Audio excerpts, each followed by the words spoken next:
बिस्मिल्लाहिर्रहमानिर्रहीम। Welcome back to my channel.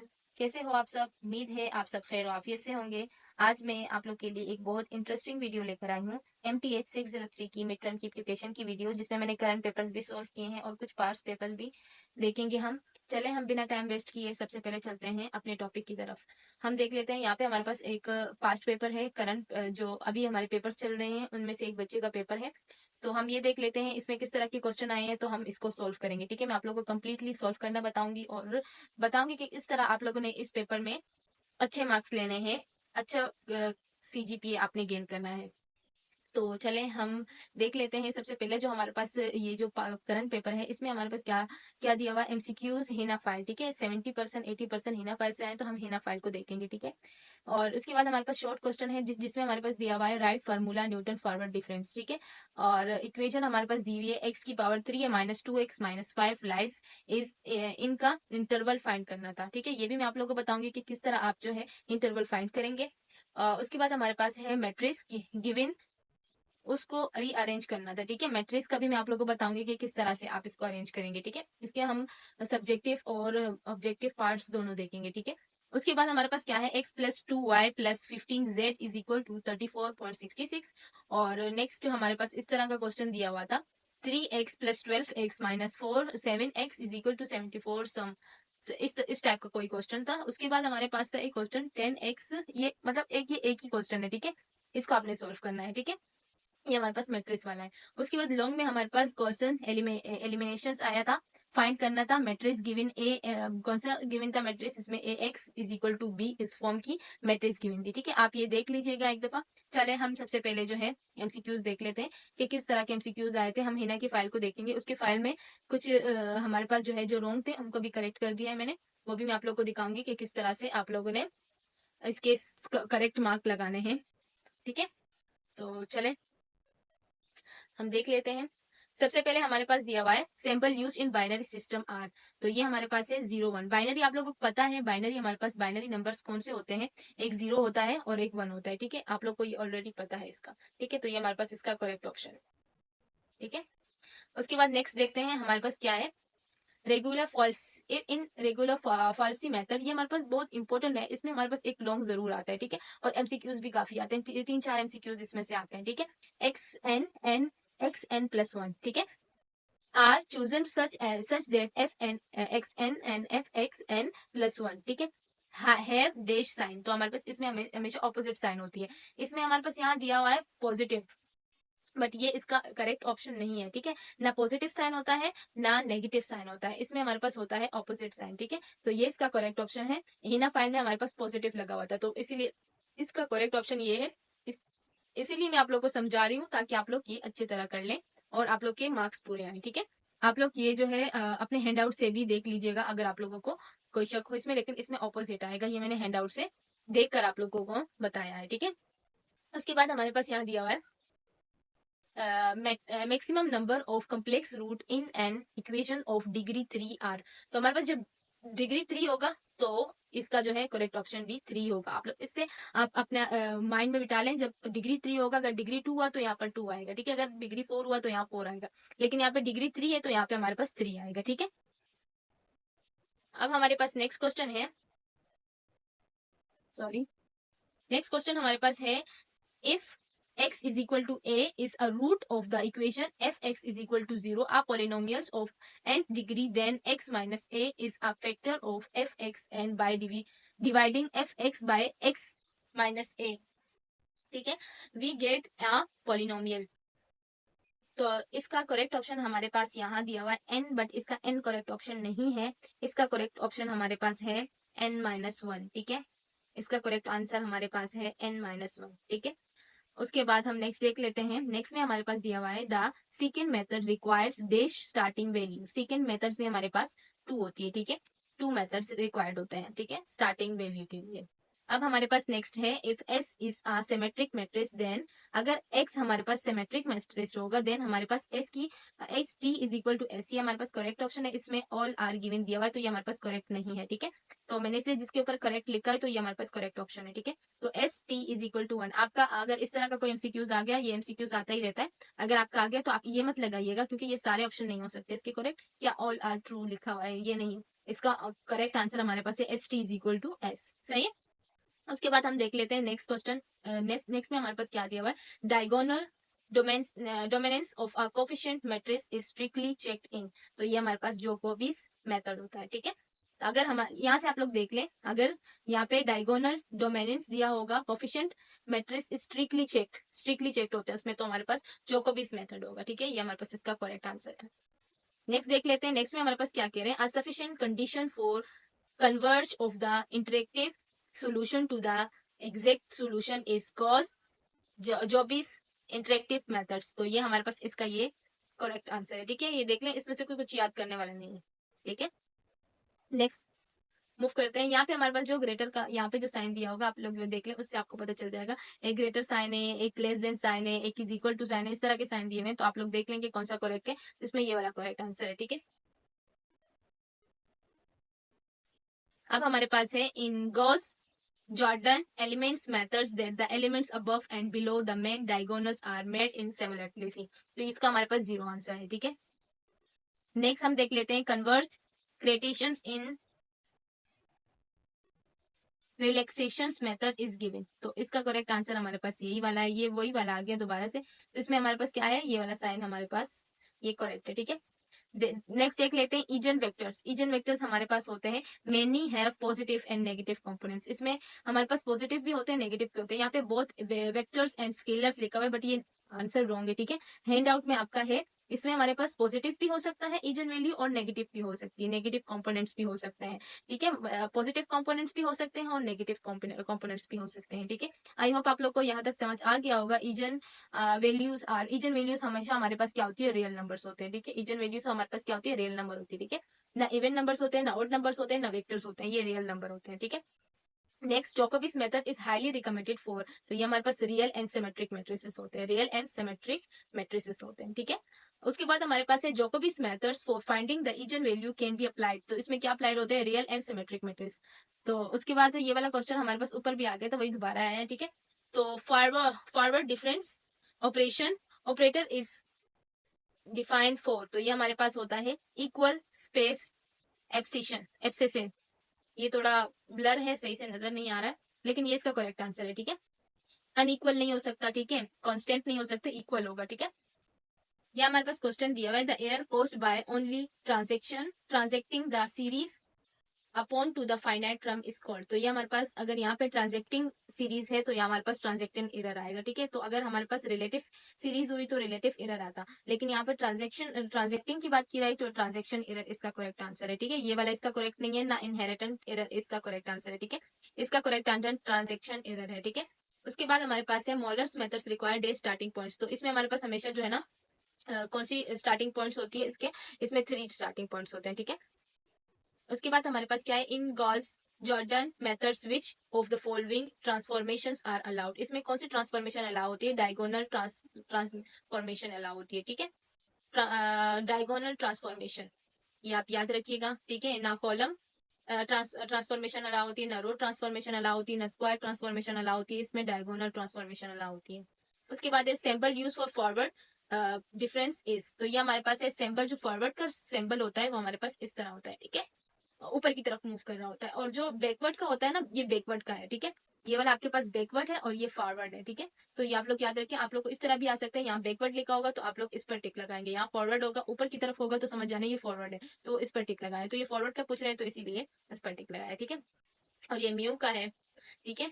अगर mu का तो वैसे पूछेंगे नहीं, पूछते तो इन दोनों का है ज्यादा एमसीक्यूज में, ये म्यू का है, ठीक है। और ये दूसरा साइन है, अगर ये आप लोग को समझ आ रहा है तो ये बता देना कमेंट में, एंड का है शायद। अच्छा, उसके बाद हमारे पास है in relaxations method for fast converge all the term terms should be taken to one sides and then the reducting should be done so that the largest coefficient। तो ये हमारे पास डायगोनल होता है, ठीक है।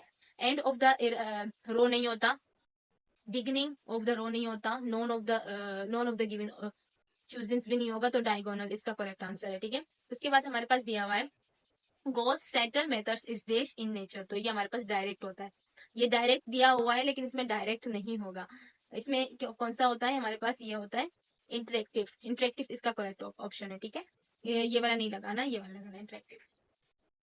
आप लोग एक दफा हैंड आउट से देख लीजिएगा, मैंने हैंड आउट से देख के आप लोगों को बताया है, ये इंटरेक्टिव इसका करेक्ट आंसर है। ठीक है, उसके बाद हमारे पास है Gauss saddle interactive method is used the solution of, ये हमारे पास कौन सा है, लीनियर इक्वेशन। ये हमारे पास कौन सा है, लीनियर इक्वेशन। ठीक है, उसके बाद हमारे पास है Newton Raphson's methods fall if F X is equal to dash the in the neighbourhood of the root, तो ये हमारे पास 0 होगा। ठीक है, उसके बाद हमारे पास दिया है if matrix B is the inverse of matrix A then A B is equal to I, ये 1 है, A B is equal to 1 where I is the identify matrix, ये सॉरी आई ही है।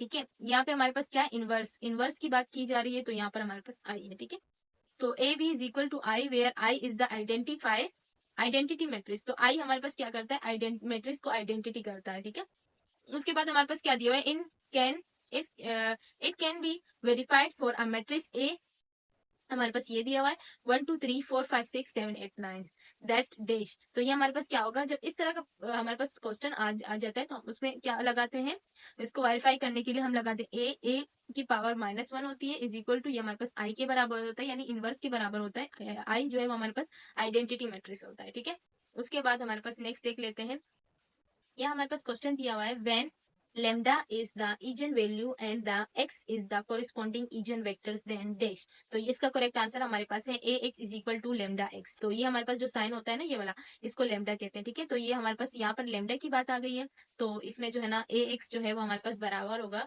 लेमडा एक्स के। ठीक है, क्योंकि यहाँ पर हमारे पास एक्स दिया हुआ था ना, तो इसी तरह आप लोग याद कर लें कि ये हमारे पास होगा A X is equal to lambda x.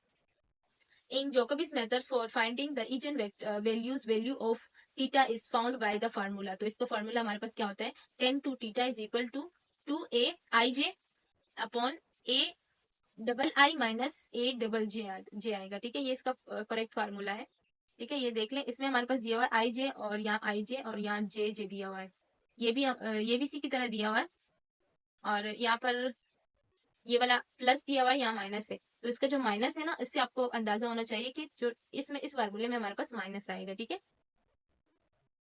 चलें अब हम सब्जेक्टिव पार्ट देख लेते हैं।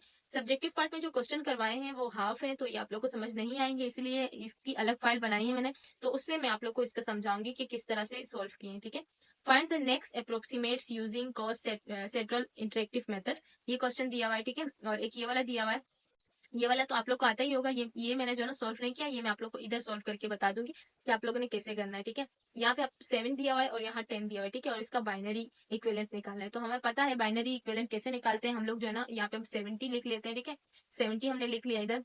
ठीक है, हमने 70 पुट कर लिया। ठीक है, अब हमने इस तरह की टेबल बनाना है, यहाँ हम रिमाइंडर लिखेंगे, यहाँ पर हम बाइनरी नंबर लिखेंगे, और यहाँ पर हमारे पास गिवन जो हमें नंबर दिया होगा वो होगा, तो 70 हमें दिया हुआ है, तो हमने देखना है 2 के टेबल में 3 तो 2 3 जा 6 आता है, 7 नहीं आता, तो 1 यहाँ हम कैरी दे देंगे। ठीक है, ये तो आप लोग बचपन से करते आ रहे हैं, आप लोग को आता होगा, तो 2 5 जा हमारे पास 10 हो जाएगा, तो ये 35। अब हमारे पास ये पूरा जो है ना मल्टीप्लाई हो गया, तो हमारे पास कुछ भी नहीं बचा, रिमाइंडर हमारे पास 0 आ गया।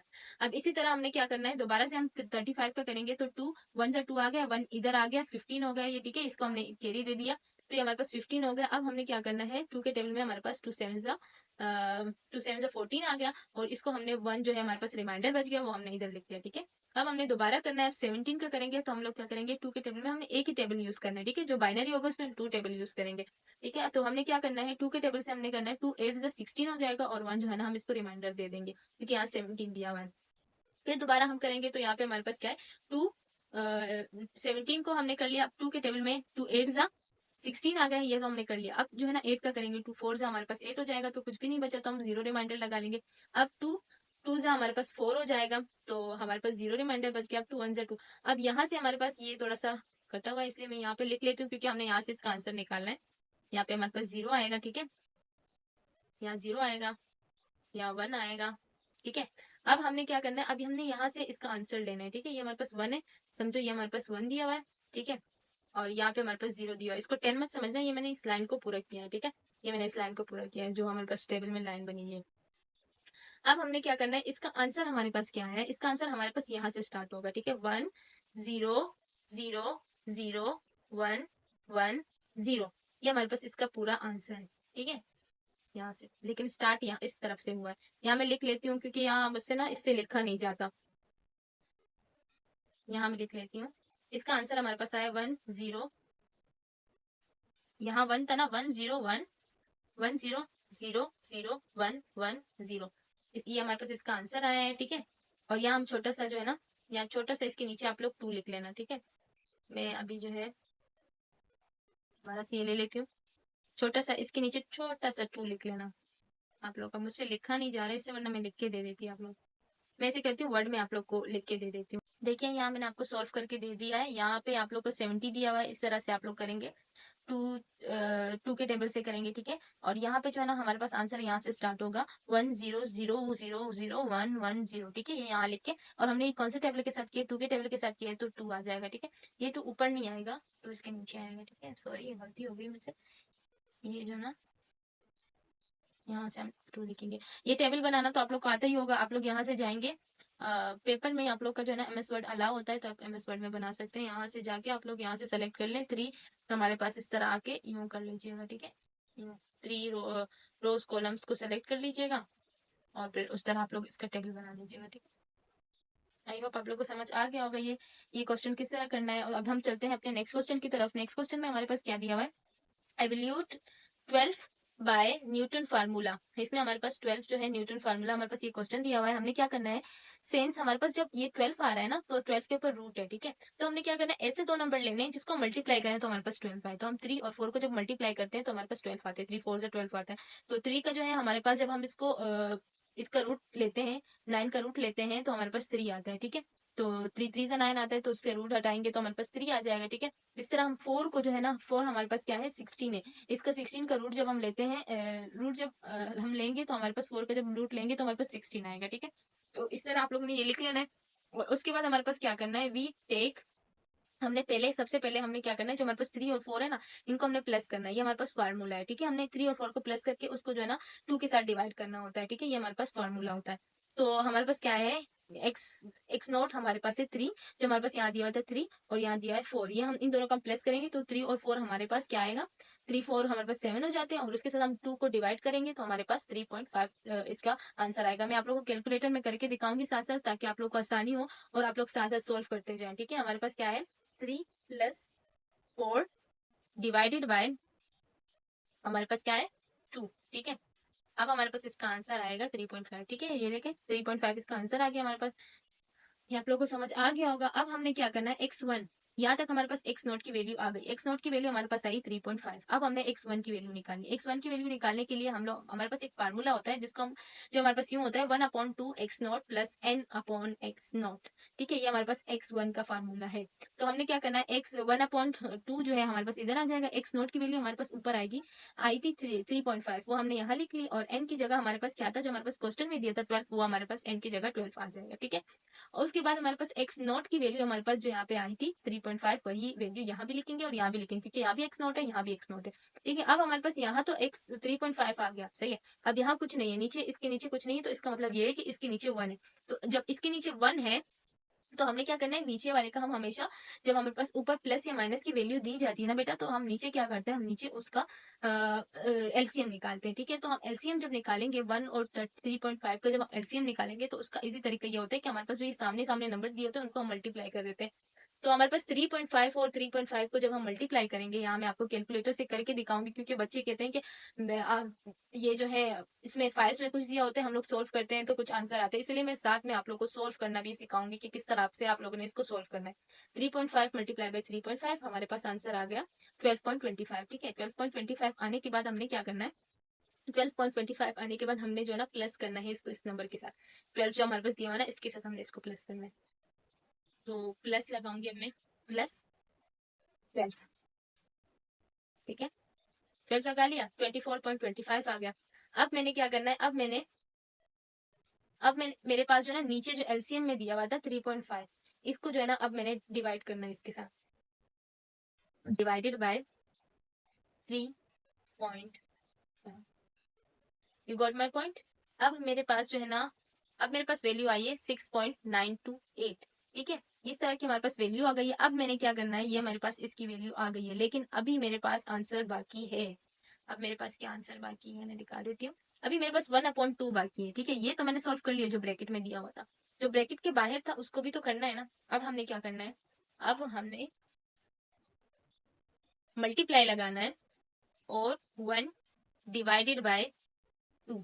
ठीक है, अब हम फिर इज इक्वल टू लगाएंगे तो हमारे पास 3.464।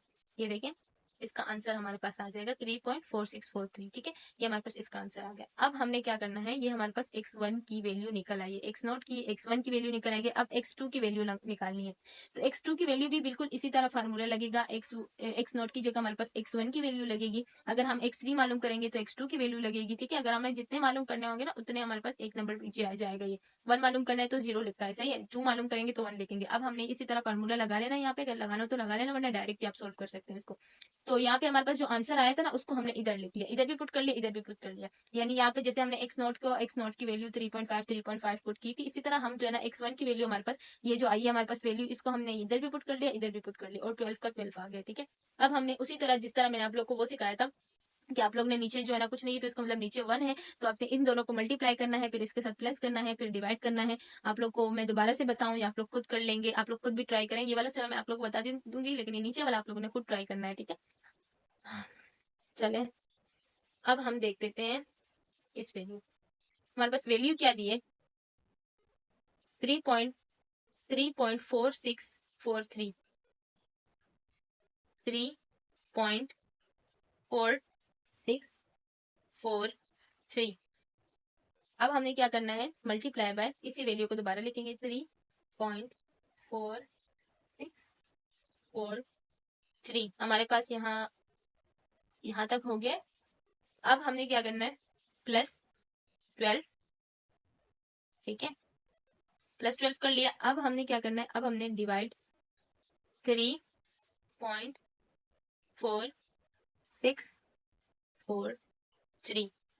ठीक है, यहाँ तक हमारे पास आंसर आ गया 6.928। इस तरह हमारे पास आंसर आ गया। अब हमने क्या करना है, multiply 1 divided 2 is equal to, हमारे पास आ गया 3.4641। ये देखिए, यही आंसर हमारे पास आ गया 3.4641। ठीक है, ये हमारे पास इसका आंसर आ गया। इसी तरह आपने जो है ना x3 का भी निकालना है 1/2, और ये जो वैल्यू आई है उसको इधर लिख लेंगे और 12 आ जाएगा। अब इन दोनों को मल्टीप्लाई करके इसके साथ प्लस करेंगे, और फिर जो है ये जो वैल्यू आई है इसके साथ आपने डिवाइड करना है, फिर 1/2 को जो है इसको डिवाइड करना है, जो आंसर आएगा उसके साथ फिर हमारे पास ये वैल्यू निकल आएगी, सेम इसी की तरह वैल्यू निकल आएगी। ठीक है, तो हमारे पास अब क्या आ रहा है कि हमारे पास जो है ना 12 हमारे पास हैंस 12 हमारे पास इसकी वैल्यू हमारे पास क्या आ रही है, 3.4641। ये देखिए, ये लिख लिया। अब हमने क्या करना है, नेक्स्ट क्वेश्चन हमारे पास इसमें फाइल में दिया हुआ था। फाइल कहाँ गया, मेरे पास यहाँ खुला था ना फाइल। यहाँ पे हमारे पास ये वाली एक क्वेश्चन दिया हुआ है, ये तो बाद में कर लेंगे। यहाँ पर एक क्वेश्चन दिया हुआ था, कहाँ गया, उसी को मैंने सोल्व किया है। उसमें जो है ना फार्मूला पूछा है। ठीक है, आपसे फार्मूला पूछेंगे, ये शायद इस पेपर में नहीं है, मैंने देखा था करंट पेपर में कहीं आया हुआ है ये सवाल।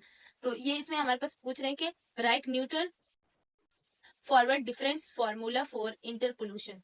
इंटरपोलेशन का फार्मूला, न्यूटन फॉरवर्ड का फार्मूला हमारे पास ये होता है। ठीक है, P X minus X naught upon H. ठीक है, और आप ये वाला भी लिखेंगे, Y X is equal to Y naught plus P delta Y naught plus P P minus 1/2 infinity delta two delta square Y naught plus P. ये इस तरह आपका ये फार्मूला है, आप लोग इसको याद कर लीजिएगा।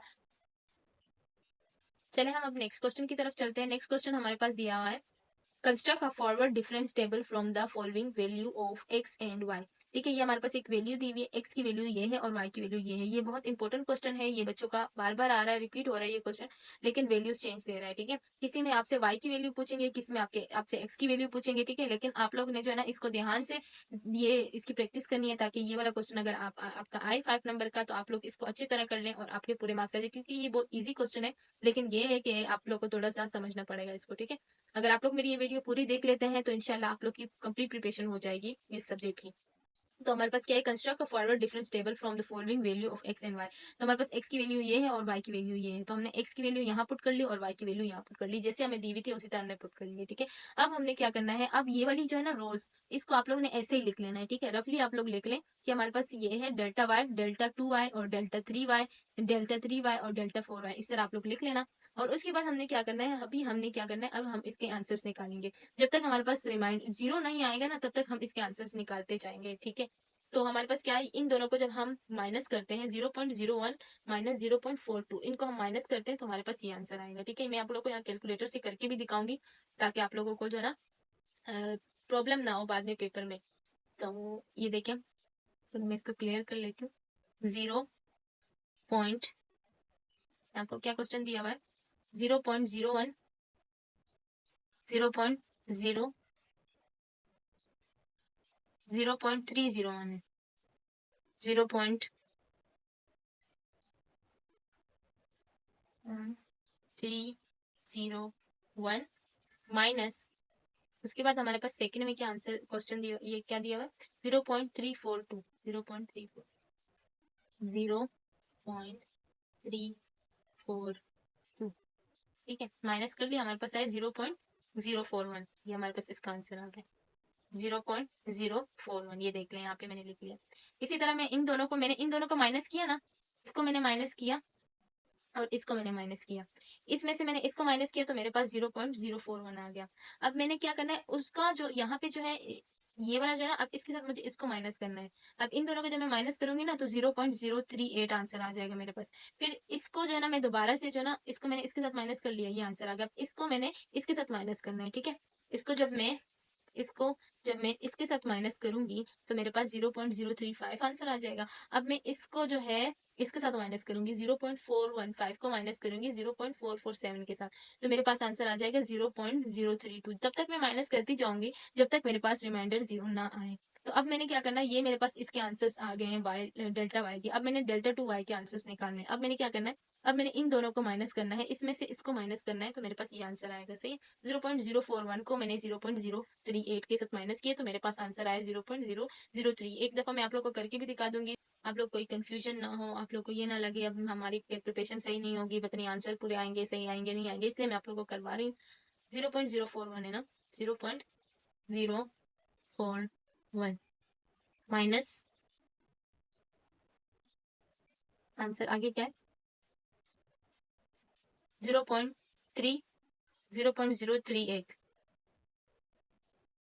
0.038, ये हमने निकाली 0.0372, ये हमारे पास इसका आंसर आ गया।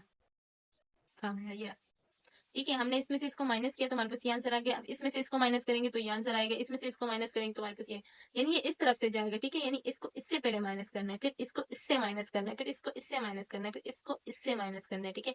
इसको इससे माइनस करना है, इसको इससे माइनस करना है, इस तरह के आंसर आएंगे। सॉरी, मुझसे एक मिस्टेक हो गई है, मैंने जो है ना ऊपर वाले को नीचे वाले के साथ माइनस किया तो हमारे पास माइनस में आंसर नहीं आया। तो हमने क्या करना है, नीचे वाले से ऊपर वाले को माइनस करना है, ठीक है। यानी क्योंकि ये फॉरवर्ड है तो फॉरवर्ड में हमारे पास क्या होता है, नीचे वाले की वैल्यू को ऊपर वाले से माइनस करते हैं तो तब हमारे पास माइनस में आंसर आएगा, ठीक है। तो हमने क्या करना है, 0.038 को माइनस करना है 0.041 से, तो हमारे पास माइनस आएगा तब, और बाकी आंसर ठीक ही है। तो फिर हमने क्या करना है, इस वैल्यू को इससे माइनस करेंगे तो हमारे पास 0.003 आ जाएगा। फिर हमने 0.032 को हमने जो है ना 0.035 से माइनस करना है तो हमारे पास माइनस 0.003 आ जाएगा। अब हमने क्या करना है, अब हमने यहाँ से इसको इसमें से माइनस करेंगे तो हमारे पास जीरो आ जाएगा, फिर इसमें से इसको माइनस करेंगे तो हमारे पास जीरो आ जाएगा। अब इस जीरो में से जीरो को माइनस करेंगे तो हमारे पास ऑलरेडी जीरो ही आएगा। तो आई होप आप लोग को ये क्वेश्चन समझ आ गया होगा। अब मैं आप लोग को एक बात बता रही हूँ जो आप लोग को गौर से सुननी है, क्योंकि आप लोग पेपर में मिस्टेक करते हैं। आप लोग ये देख लें, अब यहाँ पे हमारे पास दिया हुआ है एक्स एंड वाई, ठीक है। मेरे पास जो क्वेश्चन आया था ना एक, उसमें हमारे पास दिया हुआ था एक्स, एक्स की वैल्यू निकालनी थी, सही है। तो एक्स, एफ एक्स की वैल्यू निकालनी थी, तो हमने क्या किया था, हमने वाई नहीं लिखा था इधर, यहाँ पे मैंने तो वाई लिख लिया क्योंकि यहाँ पे हम लोग को यहाँ वाई की वैल्यू पूछ रहे हैं, लेकिन वहां पर हमसे वाई की नहीं पूछी थी, वहां पे एफ एक्स की वैल्यू पूछी थी। तो आपने क्या करना है, एफ एक्स लिखना है, यहाँ पे एफ एक्स टू लिखना है, या एफ एक्स थ्री लिखना है, या एफ एक्स फोर लिखना है, ठीक है। आई होप आप लोग को ये समझ आ गया होगा, बाकी वही आंसर आएगा, ठीक है। इसी तरह आप लोग नंबर्स को, कोई भी आपको नंबर दे दें तो आप लोग इजीली कर लेंगे। ये जो एक्स होता है ना ये वाला, इसकी कोई वैल्यू नहीं होती है, इसको लिखना लिख लें, लेकिन ये कि इसमें से कुछ कैलकुलेशन नहीं करनी होती है। असल मेन जो होता है ना हमारे पास, ये वाला पार्ट होता है मेन, इसमें से हम लोग जो है कैलकुलेशन करते हैं। ठीक है। चलें अब हम नेक्स्ट क्वेश्चन की तरफ मूव करते हैं। नेक्स्ट क्वेश्चन में हमें क्या कह रहा है, find the next attractive value of the root of x square minus 4 is equal to 0 using second method if the initial causes are 3 and 4। ठीक है, जो हमारे पास यहाँ पर क्वेश्चन दिया हुआ था X square minus four is equal to zero, वो हमने इधर लिख लिया F X is equal to X square minus four is equal to zero भी लिख लेंगे। ठीक है, अब हमने क्या करना है, हमने जो है ऐसे थ्री जो यहाँ थ्री और फोर दिया हुआ है वो उसको हमने एक को एक्स नोट रिप्रेजेंट किया और एक को हमने एक्स वन से रिप्रेजेंट किया है। ठीक है, एक हमारे पास एक्स नोट है और एक हमारे पास एक्स नोट हमारे पास एक्स थ्री और एक्स वन हमारे पास एक्स फोर है। ठीक है, और हमारे पास एन हमारे पास वन आ जाएगा। फर्स्ट इटरेक्टिव, अब हमने क्या करना है, अब हमने जो हमारे पास यहाँ क्वेश्चन दिया था ना, ये वाला क्वेश्चन हम यहाँ लिख लेंगे। ठीक है, यहाँ पर हमारे पास x दिया होगा, x की जगह हम पहले 3 पुट करेंगे। तो हमने एक्स स्क्वायर की जगह f की, ये जो हमारे पास f है f का f आ गया और x की जगह हमने 3 पुट किया इज इक्वल टू, और यहाँ हमारे पास x था, x की जगह हम जो है ना 3 को पुट करेंगे। ये जो हमारे पास 3 है ना इसको पुट करेंगे, तो हमने यहाँ 3 पुट किया, उसके ऊपर स्क्वायर था वो स्क्वायर लगाया इज इक्वल टू 4 का 4 आ गया। अब हमारे पास 3 3 से 9 हो जाएगा, 9 माइनस 4 5 आंसर आ जाएगा इसका। अब हमने क्या करना है, जो दूसरा वाला हमारे पास दिया हुआ है एफ एक्स वन, ये वाला एक्स वन की वैल्यू हमारे पास क्या है 4 है, तो हमने क्या करना है एक्स फोर, हमने यहाँ 4 लगा लिया। इसकी जगह ये वाली वैल्यू जो हमारे पास दी है ना ऊपर, इसकी जगह हमने यहाँ f के साथ x की जगह हम लोगों ने 4 लगा लिया इज इक्वल टू, यहाँ एक्स स्क्वायर है, एक्स स्क्वायर की जगह 4 स्क्वायर इज इक्वल टू 4, और फिर हम क्या करेंगे 4 4 से 16 हो जाएगा। 4 को जब हम 2 दफ़ा मल्टीप्लाई करते हैं, 4 को 2 के साथ मल्टीप्लाई नहीं करना। ठीक है, 4 को 2 दफ़ा मल्टीप्लाई करना है, तो 4 को 2 के साथ अगर हम करते हैं तो 4 2 से 8 आता है, लेकिन हम लोगों ने 4 को 2 के साथ मल्टीप्लाई नहीं करना। जो हमारे पास ऊपर स्क्वायर आता है ना, उसका मतलब ये होता है कि हमने जो है ना उस वैल्यू को जो है ना इतनी बार मल्टीप्लाई करना है, तो हमने 4 को 4 के साथ मल्टीप्लाई करना है। ठीक है, तो 4 को 4 के साथ जब हम मल्टीप्लाई करते हैं 4 4 से 16 हो जाएगा और माइनस 4 है, तो 16 में से जब हम 4 को माइनस करेंगे तो हमारे पास 12 आंसर आ जाएगा। आई होप यहाँ तक आप लोग को समझ आ गया होगा। अब हमने इसमें सेकेंड मेथड्स को अप्लाई करना है, क्योंकि हम हमें दिया हुआ यूजिंग सेकेंड मेथड। अब सेकेंड मेथड का फार्मूला हमारे पास होता है X square is equal to X naught F X one minus X one F X naught upon F X one minus F X naught. ठीक है, ये हमारे पास इसका फार्मूला है जो आपने एज इट इज याद करना है। ठीक है, आपने ये फार्मूला याद करना है, ये हमारे पास फार्मूला है सेकेंड मेथड का। अब हमने क्या करना है, यहाँ पर हमारे पास एक्स नोट है, आपको पता है एक्स नोट हमारे पास 3 था तो हमने यहाँ 3 लगा लिया। ठीक है, यहाँ पे हमारे पास एफ की जगह जो है एफ एक्स वन की जगह हमारे पास क्या था, एफ एक्स वन की जगह हमारे पास एफ एक्स वन की वैल्यू हमारे पास आई थी 12, तो हमने 12 लिख ली, माइनस का साइन लगा लिया। एफ एक्स नोट की वैल्यू हमारे पास आई थी 5, तो हमने वो 5 लगा लिया। ठीक है, और यहाँ पर जो है हमारे पास एक्स वन की वैल्यू हमारे पास क्या थी, एक्स वन की वैल्यू हमारे पास 4 आई, वो 4 हमने यहाँ पुट कर लिया। अब हमने क्या किया, नीचे हमारे पास एफ एक्स वन है, एफ एक्स वन की वैल्यू हमारे पास 12 थी तो हमने यहाँ 12 लगा लिया, माइनस अब हमारे पास एफ एक्स नोट की वैल्यू हमारे पास क्या थी 5 थी, ये वाला 5 ये हमने यहाँ लिख लिया। ठीक है, आई होप ये भी आप लोगों को समझ आ गया होगा। अब हमने क्या करना है, हमने मल्टीप्लीकेशन और सिंपली हमने मल्टीप्लाई करना है। 3 12 हमारे पास क्या आता है, 3 12 हम यहाँ कैलकुलेटर यूज़ कर लेते, कैलकुलेटर को थोड़ा सा मैं इसका साइज छोटा कर लेती हूँ ताकि मैं यहाँ पर यूज़ करूँ। चलें, सबसे पहले हमारे पास क्या है 12 मल्टीप्लाई बाय 3 या 3 मल्टीप्लाई बाय 12 एक ही बात है, 36 आ गया। सही है, अब हमें क्या करना है 4 5 से 20 आ गया, 36 माइनस 20। ठीक है, अब हमने क्या करना है, हमारे पास क्या आंसर आएगा 16, ये देखिए यहाँ पे 16 आया है। अब 12 में से 5 निकालेंगे तो 7 आ जाएगा। ठीक है, अब हमने क्या करना है 7 डिवाइडेड बाय 16 डिवाइडेड बाय 7 करेंगे, क्योंकि ये हमारे पास डिवाइड हो रहा है तो हमने इसको आगे भी डिवाइड करना है। 16 डिवाइडेड बाय 7 हमारे पास आंसर ही आ जाएगा 2.285। ठीक है, आई होप ये भी आप लोगों को समझ आ गया होगा। चलें अब नेक्स्ट क्वेश्चन की तरफ मूव करते हैं। हमें दिया हुआ है express lambda 3y in the term of the value of the function y। तो इसमें समझने वाला कुछ भी नहीं है, ये याद करने वाला है। आप लोगों ने क्या करना है, यहाँ पे हमारे पास लेमडा 3y नॉट दिया हुआ है, तो हमने क्या करना है, ये हमारे पास बराबर होता है lambda square y1 minus lambda square y2 और lambda y2 minus lambda y1 minus lambda y1 minus lambda y not, और लेमडा y3 माइनस ये जो लेमडा था इसको हम हटा के इस तरह लिख लेंगे lambda 3 y3 minus y2 minus y1 minus y2 minus y1 plus y1 minus y not. ठीक है, इस तरह हमने लिख लिया ये सब। अब हमने क्या करना है, अब हमने देखना है इसमें y3 कितने हैं, y2 कितने हैं, y1 कितने हैं वो लिखने हैं। तो यहाँ पे हमारे पास y3 सिर्फ एक ही है, वो हमने यहाँ लिख लिया। अब y2 हमारे पास कितने हैं 1 2 और 3, तो हमने 3y2 लिख लिया। -3/2 लिख लिया। अब हमारे पास कितने हैं y1 कितने हैं, y1 हमारे पास एक ये रहा, y1 एक ये रहा, तो हमारे पास 1 2 और एक ये रहा, तो हमारे पास प्लस y1 आ जाएगा।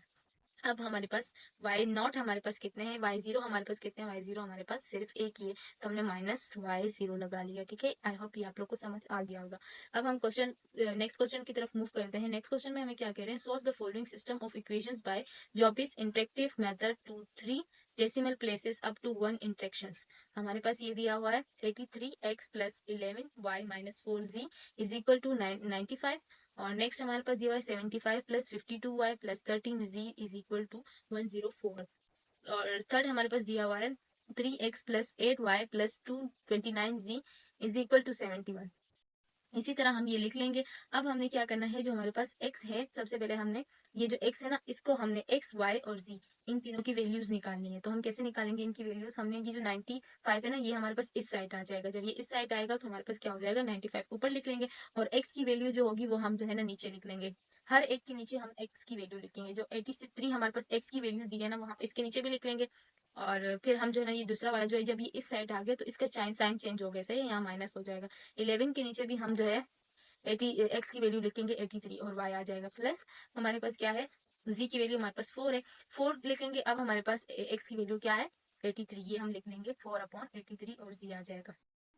ये लिखने के बाद हमारे पास y की वैल्यू आएगी, y में क्या है हमारे पास, ये जो है y की वैल्यू हमारे पास है 52। ये 104 जो है जब हमारे पास इस साइड आएगा, = के इस तरफ आता है या उस तरफ जाता है तो साइन चेंज हो जाता है। अगर प्लस का हो तो माइनस, अगर माइनस का हो तो प्लस, अगर मल्टीप्लाई हो तो डिवाइड, अगर डिवाइड हो तो मल्टीप्लाई। तो यहाँ पे हमारे पास प्लस का साइन है, कुछ नहीं है, इसका मतलब प्लस का साइन है, तो प्लस का साइन चेंज होता है माइनस में। तो 104 की जगह 104 जो है यहाँ जब जाएगा तो ये जो है माइनस में हो जाएगा, क्योंकि यहाँ प्लस में, तो 52 इसके नीचे आ जाएगा। 104 52। अब y हम मालूम करें तो हम हर जगह y की वैल्यू नीचे लिखेंगे। तो y की वैल्यू लिखी -7/52 और फिर 13/52, इस तरह आ गया। अब हमने z की मालूम करनी है, तो z की जब हम मालूम करेंगे तो z की वैल्यू जब हम मालूम करेंगे तो ये हमारे पास 71 है ना, 71 की वैल्यू हमारे पास इस साइड आएगी, 71 की वैल्यू इस साइड आएगी। तो ये जब हम इस तरफ मूव करेंगे तो इसका भी साइन चेंज हो जाएगा। यहाँ पे हमारे पास प्लस का साइन है तो ये माइनस में हो जाएगा। जब माइनस में होगा इसका साइन, तो ये जो हम जी की वैल्यू मालूम कर रहे हैं तो 71 अपॉन ये आगे आ जाएगा 71/29। ठीक है, 71/29 माइनस, अब हमारे पास क्या है, x की वैल्यू हमारे पास 3 है, 3 के नीचे भी 29 आ जाएगा। और नेक्स्ट हमारे पास y की वैल्यू क्या है, 8 8 है, 8/29 आ जाएगा। अब हमारे पास x की वैल्यू भी मालूम हो गई, y की भी मालूम हो गई, z की भी मालूम हो गई। आई होप यहाँ तक आप लोग को समझ आ गया होगा। अब हमने क्या करना है, taking the initial starting of solution vectors as 0 0 0 t from equation we have the first approximations as m x आ गया, x y और z हम ये इस साइड लिख लेंगे। अब हमने क्या करना है, जो हमारे पास इस तरफ की वैल्यूज होंगी ना y और z, इन इस तरफ वाली जितनी वैल्यूज होंगी उसको हम 0 लगा लेंगे, उसकी वैल्यू में हम 0 लगाएंगे। जैसे हमारे पास यहाँ पे y की जगह हम 0 लगा लेंगे, तो उस 0 को जब हम 11 को 83 के साथ डिवाइड करते हैं और 0 के साथ मल्टीप्लाई करते हैं तो हमारे पास 0 ही आंसर आता है। तो इसका भी 0 आएगा, इसके साथ z के साथ भी हम 0 लगाएंगे तो इसका भी 0 आंसर आ जाएगा। सिर्फ हमारे पास 95 के साथ कोई वेरिएबल नहीं है तो उसके साथ हम कोई वैल्यू नहीं लगाएंगे, यानी 0 नहीं लगाएंगे, तो इसको हम ऐसे ही मल्टीप्लाई करते डिवाइड करते तो इसका आंसर हमारे पास आएगा। ठीक है, या मैं आप लोग को साथ साथ कैलकुलेटर में बताऊंगी कि किस तरह आपने वैल्यू निकालनी है, ताकि आप लोग को बाद में कोई कंफ्यूजन ना हो। यहाँ पे हमारे पास दिया हुआ है 95, 95 मैंने यहाँ पुट कर लिया, 95 डिवाइडेड बाय 83। ठीक है, = हमारे पास आंसर है 1.144, ये हमारे पास इधर आंसर आ गया है। अब हमने क्या करना है, जो हमारे पास नेक्स्ट वैल्यू है, जो नेक्स्ट वैल्यू है उसमें हमारे पास क्या दिया हुआ है, यहाँ पे हमने x की जगह 0 लगा देना है और z की जगह भी हम 0 पुट कर देंगे। तो जब हम 0 को इनके साथ मल्टीप्लाई करते हैं तो ये सारा 0 हो जाएगा, ये भी सारा 0 हो जाएगा, बचेगा पीछे ये बच जाएगा 104 डिवाइडेड बाय 52। 104 जो है हम यहाँ लिख लेंगे, ये भी मैं आप लोग को कैलकुलेटर में करके दिखा रही हूँ साथ साथ, ताकि आप लोग को समझ आए। 104 डिवाइडेड बाय 52, तो इसका आंसर हमारे पास 2 आया है। अब यहाँ पे हमारे पास पॉइंट के बाद 4 नंबर है, ठीक है, और यहाँ सिर्फ हमारे पास 2 आंसर आया है, तो हम जो है ना पॉइंट के बाद 0 0 लगा देंगे ताकि ये सेम वैल्यूज आए। ठीक है, अगर आप नहीं भी लगाना चाहें तो ना लगाएं, कोई इशू नहीं है, अगर आप लगाना चाहें तो लगा सकते हैं। तो यहाँ तक हो गया। अब हम तीसरा करते हैं। अब हमारे पास यहाँ भी x के साथ भी 0 आ जाएगा और 8/29 जो हमारे पास y है इसके साथ भी 0 आ जाएगा। और बाकी पीछे क्या बच जाएगा, जब इनके साथ 0 आ जाएगा, इसके साथ 0 आ जाएगा, ये इसके साथ मल्टीप्लाई होंगे पीछे वालों की तरह, तो ये भी सारे 0 हो जाएंगे, सिर्फ 71/29 बचेगा। अब 71/29 को हम डिवाइड करते हैं। 71 डिवाइडेड बाय 29 इक्वल टू, हमारे पास आंसर आ रहा है 2.4482। ये हम लिख लेंगे, ठीक है। ये जो लास्ट वाली वैल्यू होती है ना, ये चेंज आती है कैलकुलेटर में और क्या नाम है पीसी में चेंज आती है। इसको नहीं देखें आप, शुरू के 3 नंबर सेम आ रहे हैं तो आपका आंसर ठीक है, ठीक है। उसके बाद हमारे पास क्या है, now using equation the second approximation is computed from the equation. अब हमने क्या करना है, अब हमारे पास जो यहाँ पे सवाल दिया हुआ था ना, ये वाला, यहाँ पे जहाँ पे हमारे पास एक्स वाई की वैल्यू आई है वो हमने यहाँ पुट कर देनी है दोबारा से। अब हम दोबारा करेंगे और जहाँ पर हमारे पास जी की वैल्यू जो आई है वो हम यहाँ पुट कर देंगे इन सब में, ठीक है। यहाँ पे हम लोग किसकी वैल्यू पुट करेंगे, एक्स की वैल्यू पुट करेंगे जो हमारे पास ये वाली आई है, ठीक है। और यहाँ हम वाई की वैल्यू पुट करेंगे। इसी तरह अब हम दोबारा से सारी वैल्यूज जो है पुट करेंगे। पहले हमने 0 पुट किया तो हमारे पास ये आंसर आया, अब हम जो है ना ये वैल्यू ही पुट करेंगे। तो हमने जो है ना पहले वाला तो हमें पता है कि इसका आंसर 1.146 है, और अब हमने जो है ना इसका लेना है 11/83 है, और इसके साथ हमारे पास वाई है, ठीक है। वाई की वैल्यू हमारे पास 2 है, तो मैं यहाँ पे आपको करके दिखा रही हूँ ताकि आप लोग को ये भी समझ आ जाए। आपने क्या करना है, 11 डिवाइडेड बाय 83, सही है। अब हमारे पास y की वैल्यू यहाँ क्या है 2, तो हम क्या करेंगे multiply by 2 is equal to, हमारे पास क्या आ रही है 2.0 पॉइंट, ये वाली वैल्यू आ रही है, सॉरी एक बार फिर से कर लेते हैं। पहले हमने इसको मल्टीप्लाई किया है, ठीक है। 11/83 और y की वैल्यू, इनकी ना y की वैल्यू अभी मैंने लिखी नहीं है, लेकिन y की वैल्यू भी लिखनी है। तो इसके साथ जो है ना इन दोनों को डिवाइड करके उसके बाद इसकी y की वैल्यू लिखेंगे तो हमारे पास ये आंसर आएगा। यानी हमारे पास ये है 11 डिवाइडेड 83, y की वैल्यू हमारे पास 2 आई है, मल्टीप्लाई बाय पास जो है यहाँ पे जो वैल्यू आई है 11/83, ठीक है। 11 डिवाइडेड बाय 83 को किया तो मेरे पास आंसर आ रहा है 0.132, ये रहा 0.1325, ये आंसर आ रहा है। फिर मैंने क्या किया, जो y की वैल्यू मेरे पास आई थी ना 2.0, इसको जो है ना मैंने इसके साथ मल्टीप्लाई किया तो मेरे पास ये आंसर आया 0.265056। इस तरह आपने इन सब के आंसर निकालने हैं। फिर उसके बाद ये वाली जो वैल्यू है हमारे पास 4 डिवाइडेड बाय 83, 4 डिवाइडेड बाय 83, सही है। ये लिखने के बाद ये जो हमने डिवाइड किया तो यही आंसर आया 0.0481। इस तरह हमारे पास आंसर आ गया। अब हमारे पास जो जी की वैल्यू थी ना, ये वाली जी की वैल्यू, ये हम इसके साथ मल्टीप्लाई कर लेंगे, मल्टीप्लाई बाय जी की वैल्यू हमारे पास क्या है 2.4483। तो अब जो है इसका भी आंसर आ जाएगा हमारे पास। इसी तरह आपको ये सारा करना है। आई होप ये वाला भी आप लोग को समझ आ गया होगा। ये काफी बड़ी वैल्यूज है, तो मैं सबको करने बैठूंगी तो टाइम बहुत वेस्ट होगा और जो है ये जो वीडियो बहुत लंबी हो जाएगी। तो चलें अब हम क्वेश्चन नंबर 7 की तरफ चलते हैं। आई होप यहाँ तक आप लोग को समझ आ गया होगा। हम 7 देखते हैं। 7 में हमें दिया है approximate the root of x³ minus 2x minus 5 is equal to 0 between 2 3 by using regular falsi method up to 2 interactions. तो ये वाला जो है शायद मैंने आप लोग को ऊपर समझा दिया है, वो वाला दोबारा से आ गया है। नहीं, ये वाला जो ना x² minus 4 is equal to 0 है, और ये x³ माइनस 2x माइनस 5 है। तो ये हमारे पास, वो हमारे पास किस में था, सेकेंड मेथड में करना था, ये वाला सेकेंड मेथड में, सॉरी। और ये वाला जो हमारे पास है ना, इसको रेगुलर फॉल्सी मेथड में करना है। तो इसको हमने कैसे करना है, ये जो हमारे पास दिया हुआ है ना x³ minus 2x minus 5 is equal to 0, ये हमने जो है यहाँ लिख लिया है, ठीक है। अब हमने क्या करना है, यहाँ पे हमारे पास एक दिया हुआ है 2 और एक दिया हुआ है 3, सही है। इन दोनों के थ्रू करना है हमें। तो हम x की वैल्यू हम रेट कर लेते हैं कि x0 की वैल्यू हमारे पास 2 है और x1 की वैल्यू हमारे पास 3 है, ठीक है। अब हमने क्या करना है, x0 इज इक्वल टू, हमारे पास जैसे हमने ऊपर वाला किया था उसी तरह यहाँ तक ये इसी तरह ही होगा, लेकिन इसका फार्मूला थोड़ा चेंज है। तो अब हमने क्या करना है, x0 की जगह हमारे पास 2 हम पुट करेंगे, x की जगह हम 2 पुट करेंगे, तो यहाँ पे हमारे पास x है, x की जगह 2 आ जाएगा इज इक्वल टू x3 की जगह हमारे पास 2 3 आ जाएगा, क्यूब आ जाएगा, -2 की 2 आ जाएगा, x की जगह हमारे पास 2 -5। ठीक है, अब हमने क्या करना है, 2 को जब हम 3 दफा मल्टीप्लाई करते हैं तो 2 ज़ा 4 4 2 ज़ा 8 आ जाएगा, 2 2 ज़ा 4 आ जाएगा और -5 का -5 आएगा। अब 8 में से 4 माइनस करो और फिर जो है इस तरह माइनस करके आपके पास -1 आंसर आ जाएगा। अगर आप लोग को समझ नहीं आए तो मैं ये भी आप लोग को करवा देती हूँ यहीं पे ही।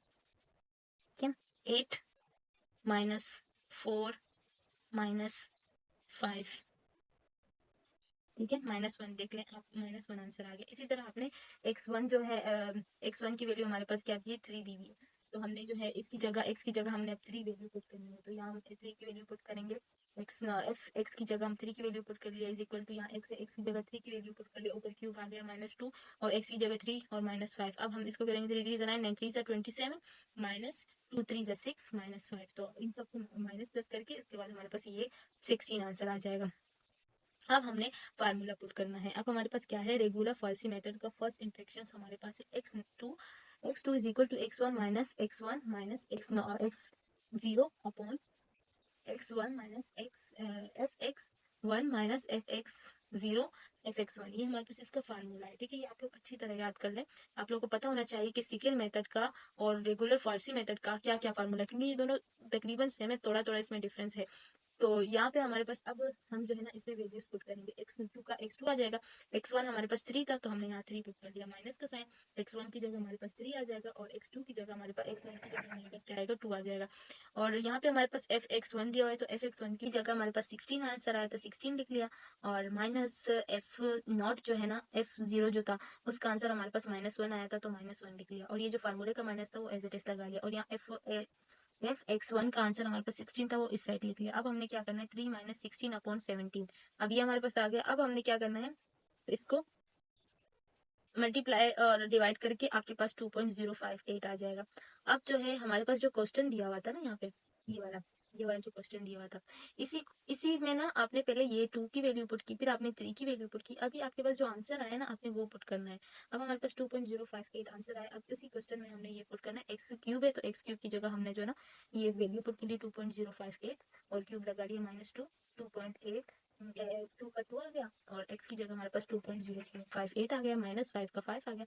अब हमने क्या करना है, इसको जब हम 3 बार करेंगे मल्टीप्लाई करेंगे, यानी यहाँ पर मैं आपको करके दिखा देती हूँ, 2.058 मल्टीप्लाई बाय 2.058 मल्टीप्लाई